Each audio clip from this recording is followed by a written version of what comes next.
Fala, galera! E aí, beleza? Tranquilo? Chega de oi! Chega. Galera, vim aqui, uma missão bem difícil, falar sobre namoro. Namoro. É uma missão difícil porque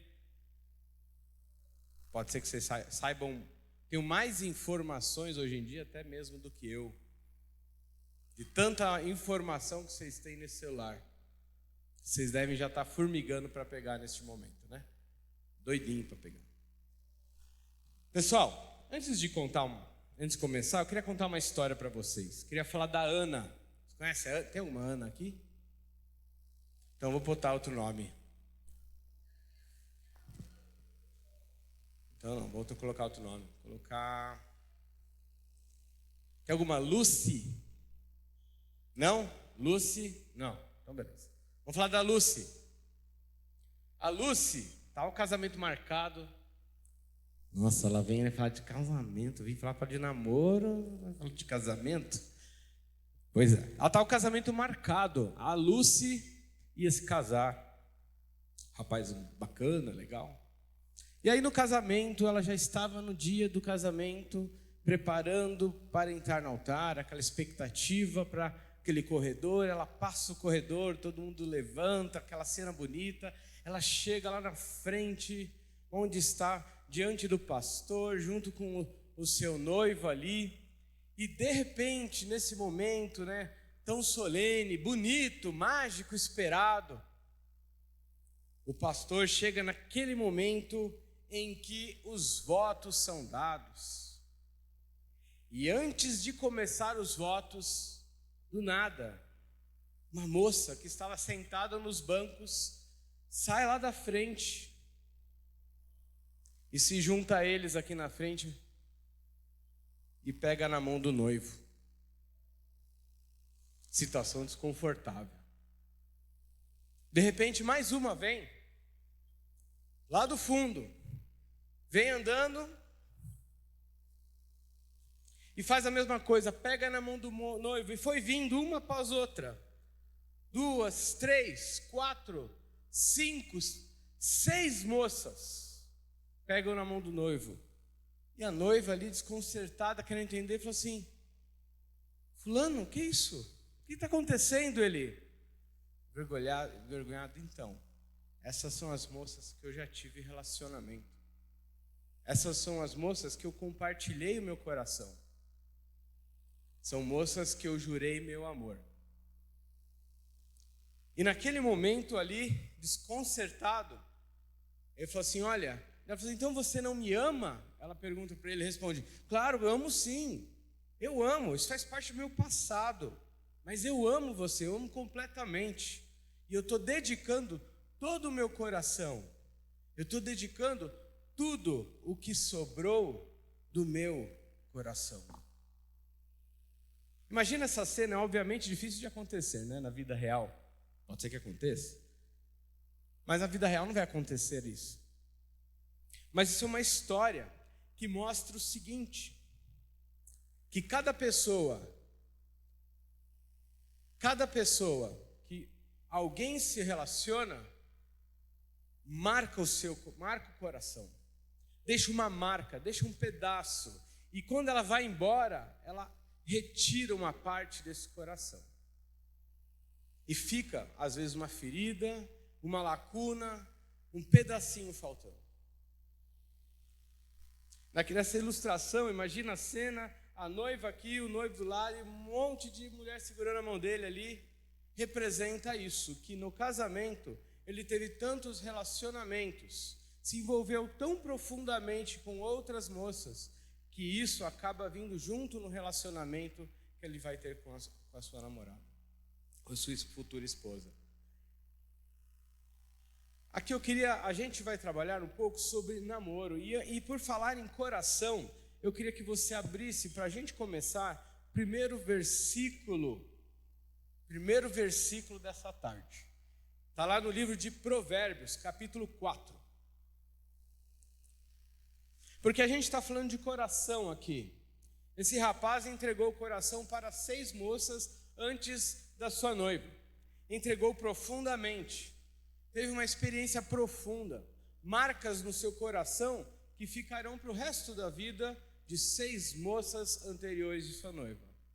E o que o texto do rei Salomão, em Provérbios, tem a nos ensinar é justamente a origem, onde ficam guardados os sentimentos, onde ficam guardadas todas as emoções humanas, razão, pensamento. É o centro de todas as coisas, que é o coração. Provérbios 4, 23. Algum corajoso ou corajosa queira ler, por favor, bem alto? Pode ler.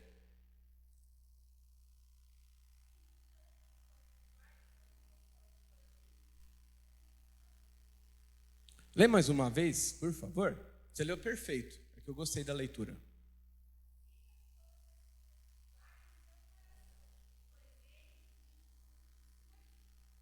Muito bem. A primeira parte diz: guardar o coração acima de todas as coisas, sobre todas as coisas, antes de tudo, antes de pensar em qualquer coisa, guarde o seu coração.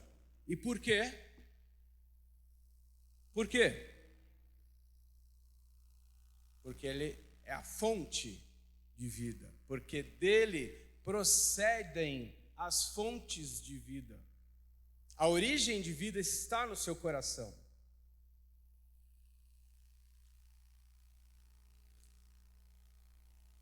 Você tem guardado seu coração?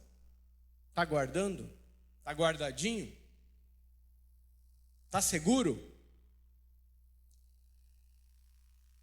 Está tomando cuidado para quem você deixa acessar o seu coração? Está tomando cuidado para quem você deixa fazer parte do seu centro de vida, que é o coração? Vocês já viram nascente de água? Quem teve essa oportunidade? Ver nascente é uma coisa interessante. No meio do nada, né, você vai seguindo um rio até que ele chega no momento que tem uma nascente ali e uma jorradinha de água que vai brotando. Se aquela nascente de água for poluída, todo o rio que se prolonga dessa fonte não terá mais jeito, porque a nascente já está poluída. Vocês conhecem o rio Tietê, né? Você sabe que tem parte do rio Tietê que ele tem vida, que ainda se pesca, o pessoal ainda nada, porque a fonte ainda foi preservada. Então ele vai se poluindo até chegar a gente fica com o restinho. E aí olha só, veja bem a situação. Neste texto está falando de um coração, centro de emoção, algo que é nosso, Deus deu para nós, como o lugar onde nós guardamos todas as coisas. E aqui é importante explicar. Para o judeu, Salomão, a ideia de coração é o centro exatamente de onde você guarda emoções, sentimentos, até a própria razão. É aquilo que nós não enxergamos numa pessoa. O corpo humano nós enxergamos, mas eles chamam de coração aquilo que é invisível. Pensamentos, planos, sonhos, emoções, tudo guardadinho no coração.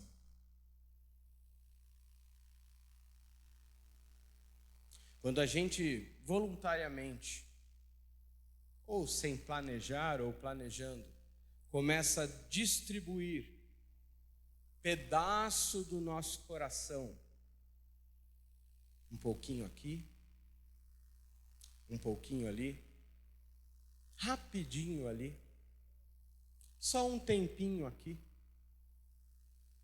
nosso coração começa a ser distribuído e fragmentado. Conhece essa palavra? Fragmentado? Ele começa a ficar rachado, quebrado, faltando partes. Porque nós estamos gastando tempo pouquinho aqui, pouquinho ali, deixando pessoas acessarem as nossas emoções sem avaliar quem são. E é aí que entra a grande questão do namoro.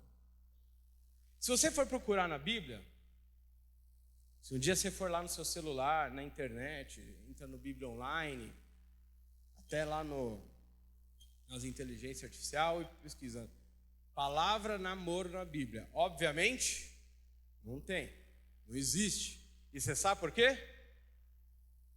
Namoro é não é do diabo não, namoro não é do diabo. Sabe por quê que não existe? Porque era outra cultura, outro contexto, outro mundo, outra realidade. Pensa, nós somos do Ocidente em 2026. Aquele povo era do Oriente. Do Oriente. Antes de Cristo. Uns bons e bons anos antes de Cristo. O costume não era ter um namoro que se encontra na internet, sei lá. Não era esse. Qual que era o usual? Famílias se conheciam e entre as famílias arranjavam-se o casamento. Haviam alguns acordos, a pessoa chegava, os dois jovens chegavam numa idade, a moça e o rapaz, em que estavam prontos para formar uma nova família, então entrava-se numa espécie de noivado já, se preparando diretamente para um casamento. Não havia rodeios, não havia esse tempo comprido que tem hoje namoro, ou várias tentativas para um casamento, quem sabe. Já era tudo combinado. Muitas vezes a pessoa já crescia sabendo com quem iria casar. Contexto diferente. Anos e anos estamos aqui no século 21, 2026, onde você acessa rapidamente perfis de meninos e meninas.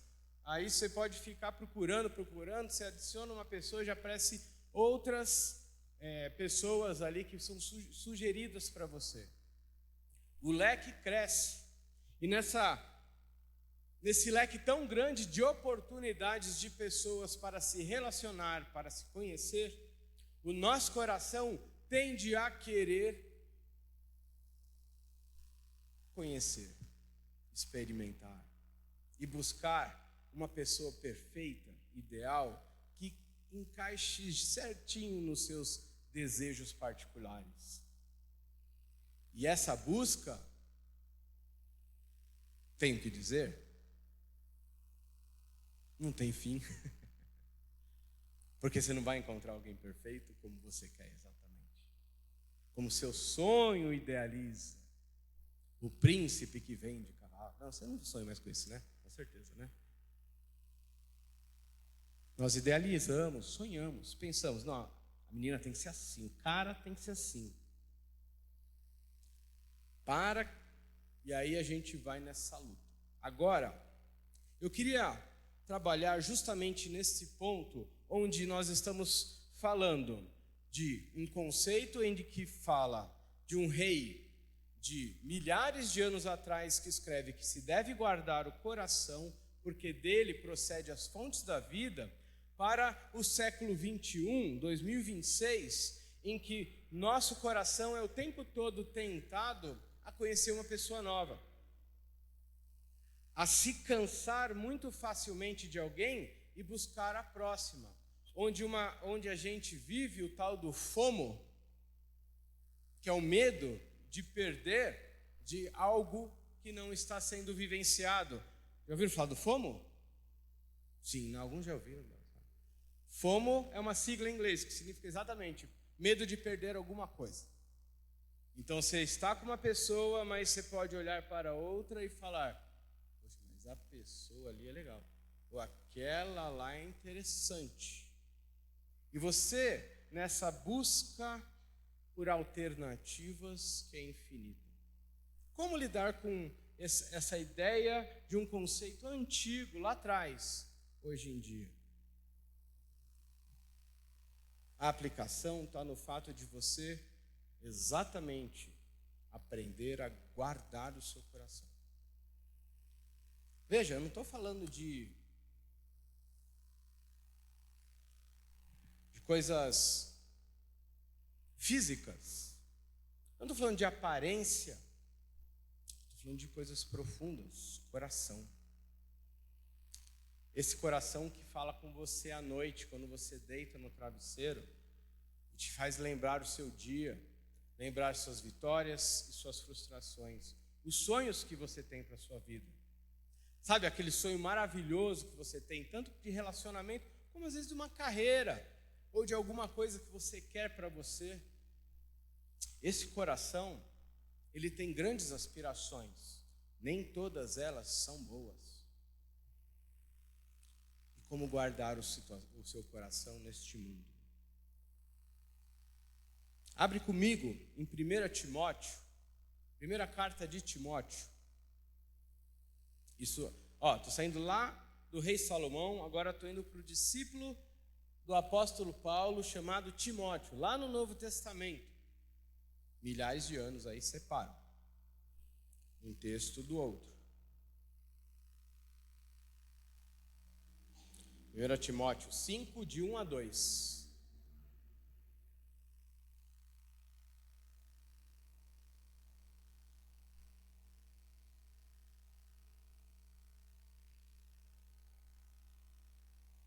Quem pode ler, por favor? Uma pessoa só, não vamos brigar, gente.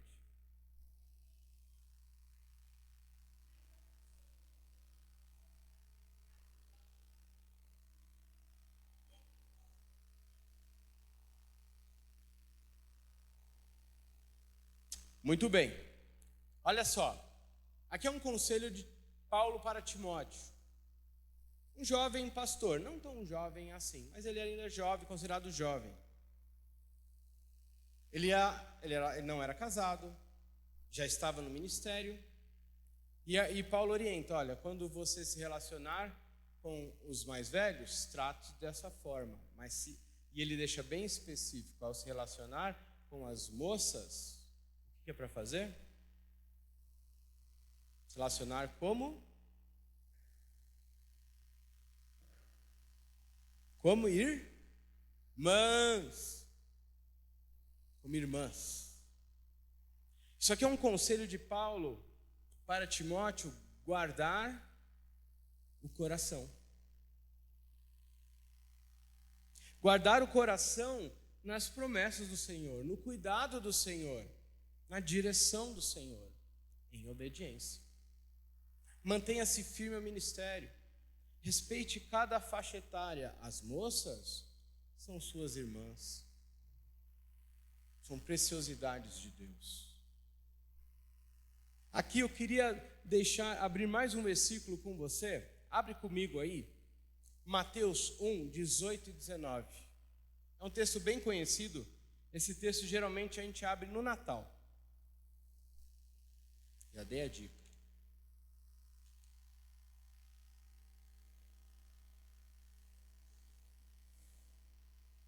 Mateus 1, 18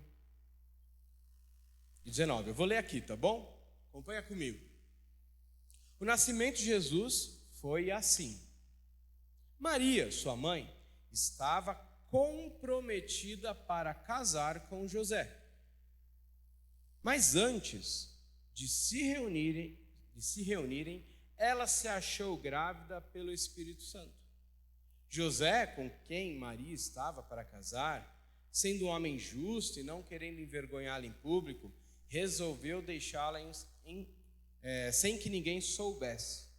Enquanto ele refletia sobre isso, eis que lhe apareceu em sonho um anjo do Senhor dizendo: José, filho de Davi, não tenha medo de receber Maria como esposa, porque o que nela foi gerado é do Espírito Santo. Ela dará à luz a um filho e você porá nele o nome de Jesus, porque ele salvará o seu povo dos pecados dele. Ora, tudo isso aconteceu para se cumprir o que foi dito pelo Senhor por meio do profeta: eis que a virgem conceberá e dará à luz a um filho, e ele se chamará pelo nome de Emanuel. Aqui, é claro, o foco não é olhar o nascimento de Jesus, mas o compromisso que havia entre José e Maria. Lá atrás, havia um compromisso firmado. Que compromisso que era esse? Alguém arrisca?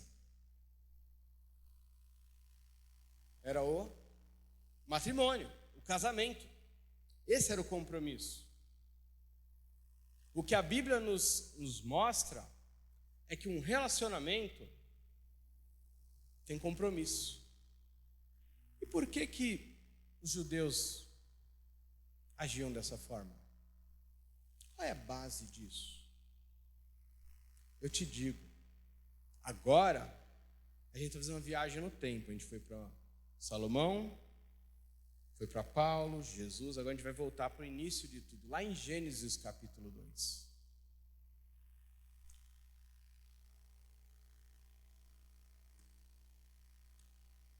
Quando Deus criou todas as coisas, Ele estabeleceu a ordem de tudo, certo? No primeiro dia, quem arrisca? Oi? Isso, muito bem. Separação, né? Ele fez a separação entre a luz e o dia. No segundo dia, não vamos falar todos os dias, não vamos perder tempo. Foi separando, ele foi organizando. Então ele criou ele formatou a terra, aí colocou animais sobre a terra, nos mares, primeiro nos mares, depois nos ares, povoou a terra, colocou o homem ali para cuidar, ele colocou tudo bem organizado, ele fez de uma forma muito bem planejada, mas não foi só a criação bem planejada. A humanidade, a relação humana primária, que é o relacionamento entre homem e mulher, foi bem organizado. Vamos lá, aqui, ó, acompanha comigo o capítulo 2.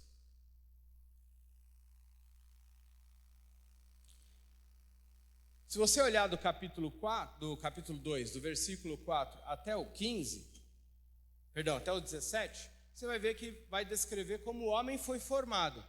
Não é aqui que eu quero me atentar, eu quero depois. Então, olha só. Quando o homem já havia sido formado, Deus deu uma tarefa para ele: dar nome aos animais. Eu queria ter tido essa tarefa. Ia ser legal, né? Com certeza eu ia dar uns nomes muito ruins, mas ia ser legal. Imagina o homem lá. Aí ele vem, tem um casalzinho de um bicho, que tem um negócio que sai na frente, enorme, que joga elefante. Obviamente não é esse nome, né, gente? Elefante. Como é que fica a fêmea? Não é elefanta não, gente. É elefante mesmo. É elefante fêmea. Aí, a elefante. Ele falou, não, aqui eu não quero colocar feminino e masculino. Vai ficar assim. E ele foi dando, peraí. Macho fêmea. Macho fêmea. Macho e fêmea. Tudo tem macho e fêmea. Tudo é parzinho. Eu aqui, sozinho. Está faltando alguma coisa aqui, né? Deus primeiro fez o homem sentir essa necessidade de ter alguém que completasse. E aí, então, Deus fez cair o homem em sono profundo, retirando-lhe uma parte dele. Acompanha comigo a leitura no versículo 18 do capítulo 2. O Senhor disse ainda: não é bom que o homem esteja só. Farei para ele uma auxiliadora que seja semelhante a ele. Havendo, pois, Senhor Deus formado da terra todos os animais do campo e todas as aves do céu, trouxe-os a Adão, para ver que nomes lhes daria. O nome que ele desse a todos os animais vivos, esse seria o nome deles. O homem deu nome a todos os animais domésticos, as aves do céu e todos os animais selvagens. Mas para o homem não se achava uma auxiliadora que fosse semelhante a ele. Então o Senhor fez cair um sono pesado sobre o homem, e este adormeceu. Tirou-lhe uma das costelas e fechou-lhe o lugar com carne. E da costela que havia tirado o homem, o Senhor Deus formou uma mulher e e a levou até ele. E o homem disse: ah, esta sim. Imagina. Ele acorda. O sono está dormindo, né? Uma cicatrizona. Olha para o lado. Aí ele olha, uau, esta sim. Esta, o Senhor... Não, estou lendo errado. Esta, afinal, é osso dos meus ossos, carne da minha carne.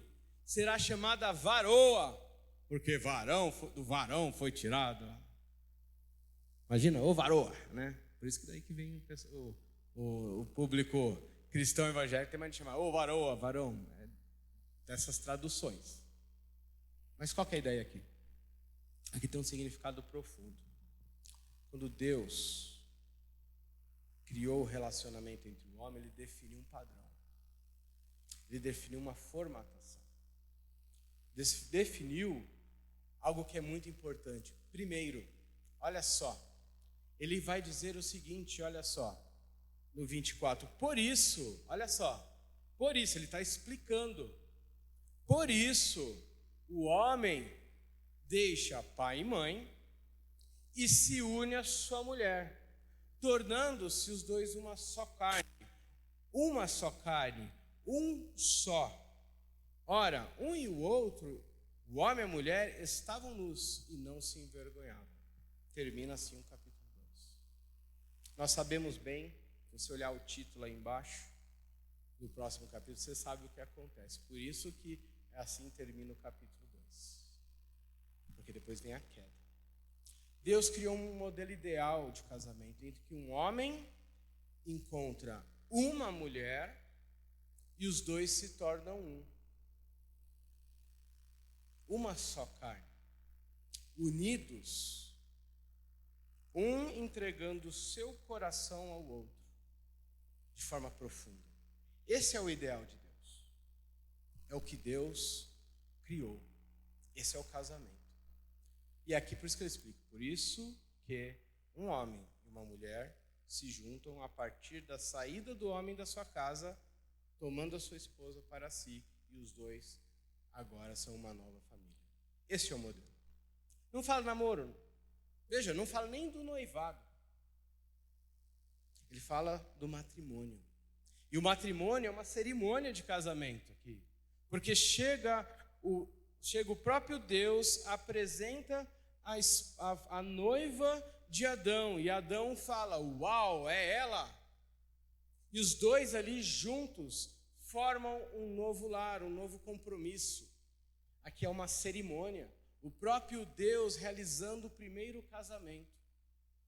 Algo profundo aqui nos ensina e tem implicações diretas hoje no namoro. Porque a gente olha, a gente tem expectativa, e eu vou falar como eu não nasci na geração conectada. Na verdade, eu já nasci na geração desconectada. Porque o computador que eu tinha em casa, quando eu conseguia conectar, isso já no meio, na idade de vocês, eu tinha que pegar um fio da cozinha, entendeu? Era um fio de molinha, vocês nem sabem do que é isso. Era uma extensão de molinha, eu puxava aquela extensão, era um fio de 10 metros, dava volta na cozinha, entrava no quartinho que tinha lá no fundo, atrás da cozinha, no prédio, no meu apartamento, colocava lá atrás e puxava o fio do computador de telefone, meia-noite, porque era mais barato, né? Era mais barato, né? Então, de noite ficava uma cobrança para até às 6 horas da manhã. Então a gente entrava meia-noite da sexta-feira, esperava esse momento do universo para poder entrar na internet, apertava lá e esperava. Fazia um barulhão e entrava. Eu não nasci na geração, como eu tenho acesso também no celular, eu não sei como a mente de vocês funciona na exatidão, perfeitamente. Porque a minha cabeça, às vezes, faz esse ruído ainda para entender as coisas. Eu acho que eu sou espertinho, mas eu às vezes não entendo. Vocês recebem muita informação, vocês conhecem muito mais gente do que eu conheci quando eu era da idade de vocês. Porque o meu conhecimento era limitado ao grupo da igreja, ao grupo da escola. Quando eu me tornei adolescente, eu tinha esse acesso, eu tinha até um aplicativo lá no computador, celular, nem existia, no computador, chamava Odigo, não sei quem dos mais novos da minha idade conhece, era tipo um Messenger da vida, né, daquela época, tipo um WhatsApp, mas ele servia para você conhecer pessoas no mundo. E aí tinha uma radarzinho, você definia os países que você queria conhecer, e ele aparecia no radarzinho as pessoas para você puxar papo. Era até moderninho. Aí você conversava. Esse era o máximo que eu conseguia de conseguir conhecer pessoas. Tinha lá uma pessoa que eu conheci da Rússia, fiquei um bom tempo, ele era cristão lá, né? Então, às vezes eu trocava conversa com ele, ele mandava sempre versículos bíblicos. Ele até pediu para mim, ele estava fazendo um site colocando todas as versões, em todas as versões do mundo inteiro. O João 3,16 ele pediu para mim em português, eu até passei para ele na época. Não cheguei a ver o site pronto. Mas eu tive essa oportunidade, mas é limitado. Mas a rede de contatos que vocês têm hoje é muito maior. As pessoas que você acompanha, segue, tem como referência, são milhares. Antigamente eram praticamente as mesmas pessoas, não era muito diferente. Ou seguia o fulano, que era jogador, ou o ciclano, que era um artista de TV, um cantor, ou alguém que estava na mídia, na televisão, no rádio. Era isso. Hoje, você tem alguém que você segue, amanhã você segue outro. Tem uma tendência essa semana que vem já é outra tendência. E no meio de tudo isso, o namoro está incluso. Porque na internet se debate o que é namoro. Você debate com os seus amigos na internet, você posta opiniões sobre isso. Você vê opiniões sobre isso. Mas é importante lembrar e voltar para as Escrituras, onde ela diz: guarde o teu coração acima de todas as coisas, porque dele procede a vida. Isso significa que o seu coração não deve ser despertado antes da hora para coisas que não estão no momento.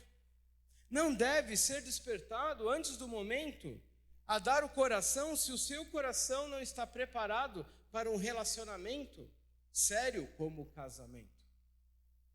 A Bíblia, sim, ela é bem enfática de que a relação masculina e feminina, como um casal, acontece de verdade, com profundidade, com intimidade, dentro do ambiente de um casamento, onde houve uma cerimônia, onde houveram votos, onde a bênção de Deus estava a ser colocada, onde o público presente foi testemunha desta união. Casamento. Agora o namoro é um preparo. O namoro é um tempo de pensar nas coisas que virão da vida quando forem os dois apenas um no casamento. O namoro é uma etapa importante de você escolher alguém que vai caminhar com você o resto da sua vida. Agora pensa. Você sabia que o índice hoje de casamento, né? Na verdade, a idade média que tem se casado hoje é com 28 anos. Meninas. Meninos, 30 anos. É a idade média. Tem uns que casam mais tarde, outros mais cedo, obviamente. Mas a média é essa. Meninos 28, homens 30. Aí você vai lá. No auge dos seus 14 anos. E começa a namorar. Aí vem a pergunta: quando vocês vão se casar? Até impróprio perguntar isso. Não cabe.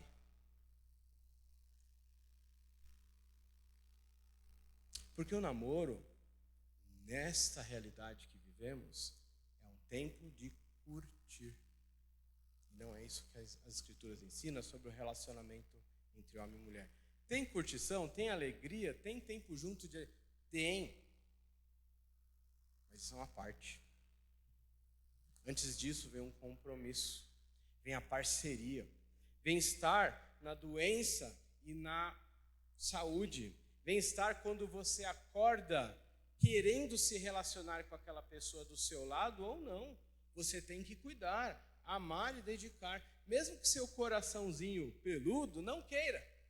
Mesmo quando o seu pecado pior quer invadir e atrapalhar esse relacionamento, você deve dizer não aos seus impulsos, pedir a Cristo que te ajude e caminhar em amor com a sua companheira. Isso demanda maturidade, demanda compromisso, demanda experiência, demanda maturidade bem estabelecida. O princípio aqui é de guardar o coração, é de manter o foco nas coisas pertinentes da sua idade. A adolescência é uma fase tão boa, gente. Eu sinto falta da minha adolescência. É uma idade de tantas mudanças, de tantos sonhos, de tantos amigos, de tantas oportunidades, de curtir com a galera, de estar em grupo, de jogar bola, jogar videogame. O que vocês jogam no celular, hein? Quem joga Clash Royale? Quem joga PUBG? PUBG é do celular? Não é, né? Free Fire? Quem? Nossa, o cara quase caiu da cadeira para dizer ali. Adolescência serve para isso. Também sabe para que serve? Para você se preparar nos estudos. Claro que é isso. Você quer provar que você tem responsabilidade para um relacionamento? É provar que você tem responsabilidade para escolher o momento que você vai estudar. Namoro demanda muito tempo. Namoro demanda lidar com sentimentos profundos. Namoro demanda uma relação de todo dia estar consertando o relacionamento. É difícil. A gente traz hoje a ideia do namoro é o seguinte. Você vai lá, diante da sua televisão, pensa assim. Quem usa Netflix aqui? Quem prefere Netflix? Quem prefere Disney Plus? Quem prefere Globoplay? Quem prefere... Enfim.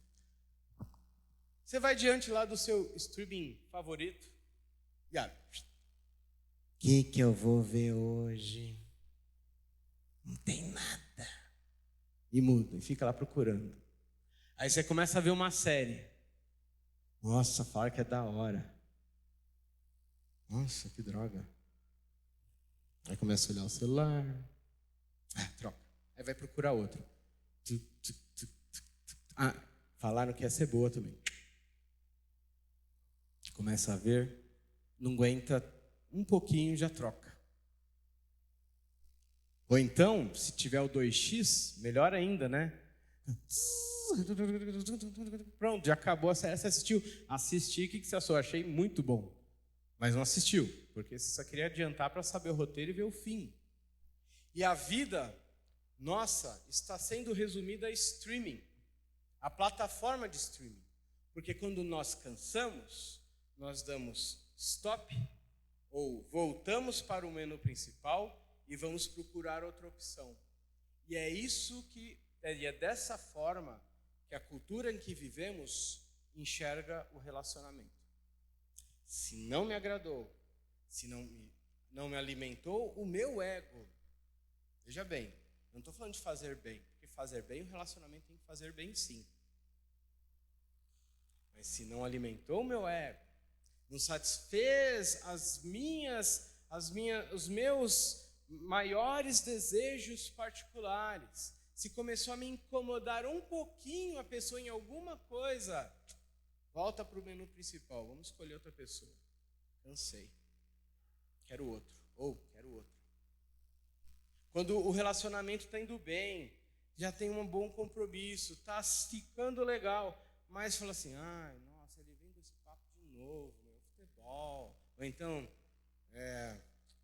essa menina aí, caramba, mano, fica aí, enchendo a paciência aí com esse negócio de querer ter amizade, proximidade. Eu quero viver filho. Então, aí começou a incomodar, pegar no calo, mesmo que o relacionamento está indo bem, cansei, volta para o menu principal, quero uma coisa que me agrade. Nós estamos sendo treinados, e eu digo nós, vocês, a descartar muito fácil as pessoas e os relacionamentos, sem perceber. Porque você acha que a vida funciona como o controle da sua televisão. Você volta para o menu principal e pode buscar. Isso nós chamamos de ficar. Porque ficar é isso. Você fica, testa um tempinho, não é bom, vou para outro. Fica um pouquinho, testa um pouquinho, não é bom, vou para outro. E vai fazendo testes e testes e testes, até que o seu coração, na busca de preenchimento, está cada vez mais vazio, mais arrebentado, mais rachado, mais sofrido. Porque você não entendeu que não é um relacionamento que preenche o seu coração. E o que preenche o coração?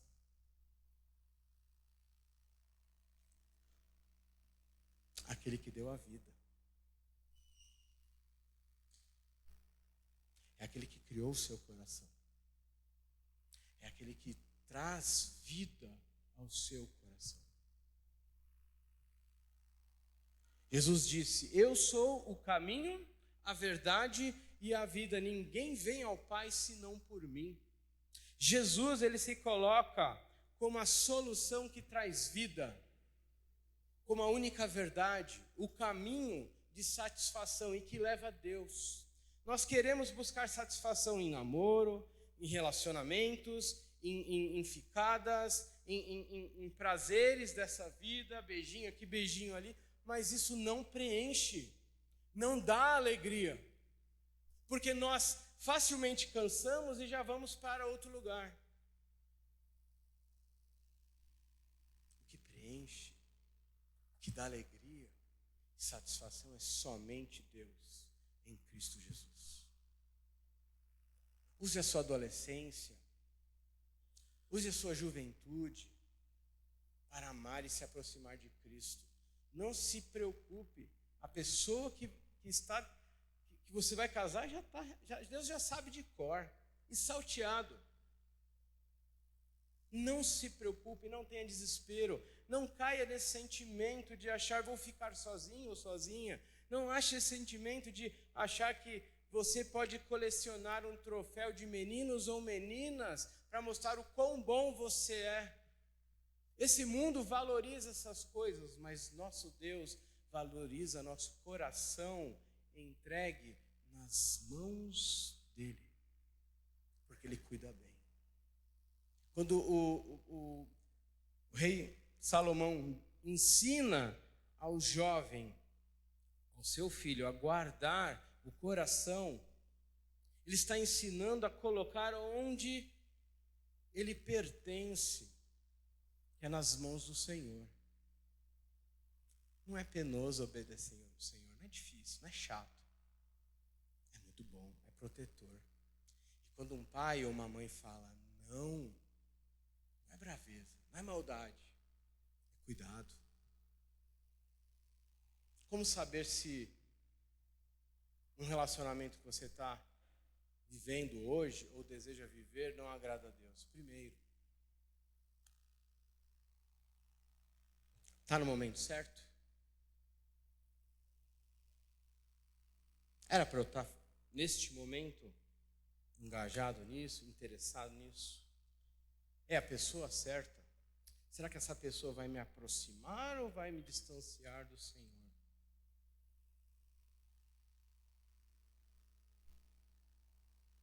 Meus pais aprovam? E aqui eu queria te falar uma coisa. Se seu pai, sua mãe, de repente é aquela pessoa como o meu pai era, uma pessoa muito amorosa, bonzinha, mas às vezes não consegue falar não para você, porque meu pai era assim. Meu pai deixava eu, às vezes, dava uma escapulida e ele vinha, fingia que não estava acontecendo. Muito amoroso, pai maravilhoso, mas ele deixava. De repente, você precisa criar o senso de que você decide pelos seus próprios pés. E você pode decidir ficar do lado de Cristo e dizer não quando o seu pai não diz não. Agora, se você tem pais que são firmes, rígidos e dizem não para tudo, glória a Deus, agradeça a Deus por isso. Não olhe para o seu pai com rancor, porque Deus nos deu autoridade para cuidar da nossa vida. Quando eu estava na idade de vocês, eu recebi vários nãos da parte da minha mãe. Era dura de casa, né? Severa. Mas foi bom. Porque a partir dos nãos da minha mãe, eu aprendi muita coisa que eu fui guardado. Olhando para trás, eu vejo como eu fui cuidado. Quando eu cheguei na idade dos 18 anos, meus pais me deram um pouco mais de liberdade. Porque afinal, cheguei na maioridade. Trava a língua. Então, neste momento eu falei, agora é a minha idade da oportunidade, né? Agora eu vou aproveitar. Estava num trabalho bom, já tinha um carrinho ruim, mas era um carrinho. Me levava para... Eu sou aqui de São Paulo, né? Eu era da mesma igreja que o pastor de vocês. Aliás, pastor daqui, né? O Evandro Júnior. E eu tinha um carrinho que eu andava lá, para cima e para baixo. Às vezes ficava mais quebrado do que funcionava. Mas eu tinha uma vida. Eu achava que eu estava na idade da liberdade, dos meus 18 anos. E meus pais abriram um pouco a liberdade para mim. E eu me senti... Você já viu o carrinho de fricção? Não sei se vocês conhecem, é um carrinho que você vai puxando para trás, puxando para trás, puxando para trás a rodinha, até que você solta ele. Me senti assim, nos 18 anos eu fui. Só que exatamente como acontecia com meus carrinhos, eu bati numa parede. Pá! Porque eu percebi que o meu coração só estava obedecendo meus pais para eu ter tranquilidade em casa. Eu não fazia porque eu queria seguir, aprender mais deles sobre Cristo. Ter uma relação com Deus genuína. Eu apenas obedecia. Chegou aos meus 18 anos, os meus piores leões que habitavam dentro de mim, dragões, feras, apareceram e eu não consegui domar. E diante disso, eu fui confrontado por Deus. No momento em que uma moça lá do trabalho, passando tristeza, estava muito triste, eu quis ajudá-la na gráfica onde eu trabalhava. E ela chegou para mim e falou assim, Jonatas, ela me chama de Jonatinhas, eu não sei porquê, pessoal. Aí, eu falei, Jonatinhas, você tem alguma coisa que ninguém tem aqui. Você tem algo que diferencia de todas as pessoas. E eu não estava vivendo um momento com Cristo bom. Eu não estava indo na igreja de verdade. Eu frequentava a igreja, eu não participava de fato. Eu não lia a Bíblia, eu não orava. Eu estava afastado, mas ainda frequentando a igreja. E naquele momento eu falei, puxa, eu estou fazendo tudo errado. E a luz de Cristo ainda está brilhando. Estão vendo o Cristo dentro de mim, mesmo eu não querendo. Porque é exatamente assim, quem é de Cristo brilha, mesmo não querendo. O chamado para a adolescência é um chamado de caminhar com Cristo. O namoro, dentro da adolescência, deve ser debaixo da supervisão dos pais, com cuidado. Deve haver limites, deve ser controlado sim. Deve ter cuidado, porque o momento de vida de vocês é uma vida de muita transformação, mais até de que vocês percebem. Vocês estão agora se preparando para uma fase que vai chegar ali aos seus 18 anos, em que vocês vão ter um pouco mais de liberdade, dependência, vão começar a estudar no ensino superior, vão procurar um trabalho, vão começar a entender como é que funciona esse mercado de trabalho, a vida adulta. E essa fase é importantíssima, é importantíssimo que nessa fase não seja descuidado algumas áreas, como estudo, como a sua vida com Cristo, como o seu relacionamento com os seus pais. Isso aí é essencial. Quando você tira o seu foco e gasta toda a sua energia deixar família, estudos, igreja, o Senhor e até seus amigos para se colocar exclusivo com uma pessoa, você está se privando do potencial que você tem. Parece um discurso pesado, parece um discurso, puxa vida, mas então não pode? Não é assim. Busque conselho dos seus pais. Busque conselhos da liderança da sua igreja. Caminhe de perto. Saiba que o namoro é complicado. O namoro tem as suas próprias tentações. O próprio diabo está doido para que você caia nas armadilhas por aí. Ficar de olho é essencial. Cuidar do coração é mais do que importante. É vital. Porque dele procede as fontes de vida. Guarde o seu coração. Não se entregue. Não caia nessa moda. No mundo cola. Mas para Deus não é assim. Isso desagrada o Senhor. Corrompe a sua vida. Te traz danos sérios. Assim como aquela cena inicial aqui, que eu tentei ilustrar. Se você tivesse hoje pensando, se fosse o dia do seu casamento, né? Quantas pessoas viriam daqui para frente falar do que você já viveu? Eu sei que vocês são novos, mas eu não sou besta. Não sou inocente. E eu sei que as oportunidades estão aí. Guarda o teu coração, porque dele procede as fontes de vida. Não dê para qualquer um o seu coração. Não saia distribuindo. Não abra seu coração para qualquer um. Deus está reservando alguém. Pergunte para quem casou aqui. Pergunte para aqueles que estão casados hoje. Converse. Busque experiência. Você vai ver que maravilha é poder chegar lá na frente assim. Pela graça de Deus, o Senhor me guardou para você. Isso é maravilhoso. Mas eu queria também falar assim, se por acaso aconteceu de você não ter se guardado, fica tranquilo. O Senhor renova a sua misericórdia todos os dias. Ele nos dispensa graça todas as manhãs. E é essa graça que nos faz caminhar novamente e voltar ao início. E mudar aquilo que está errado, consertar os caminhos e voltar para perto dele. Se você quer ter um relacionamento feliz, maravilhoso, com alguém um dia, primeiro, antes de tudo, guarda o teu coração. Vá até o Senhor Jesus Cristo. Porque Ele é a fonte de vida. Ele, somente Ele.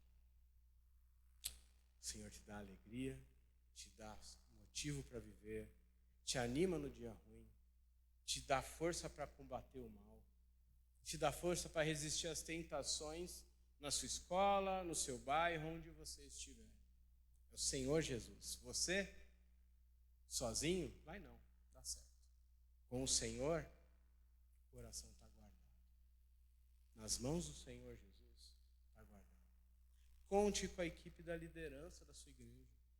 Seja amigo deles, abra seu coração. Eles sim são as pessoas para você abrir o coração, conversar, buscar conselhos. Busque ajuda.